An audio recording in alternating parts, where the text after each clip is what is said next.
দারুল কোরআন model মাদ্রাসার প্রথম শ্রেণী ছাত্র উসামা ওমায়ের সংক্ষিপ্তভাবে বক্তব্য পেশ করবেন।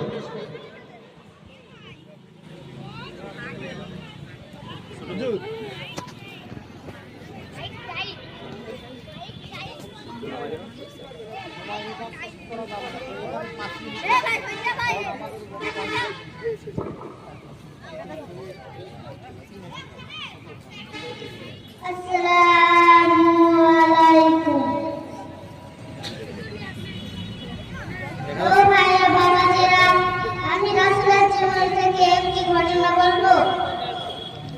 একদিন আল্লাহর নবী বনের ভিতর দিয়ে যাচ্ছিলেন, তখন দেখলেন এক ইহুদি হরিণকে বেঁধে রেখেছে।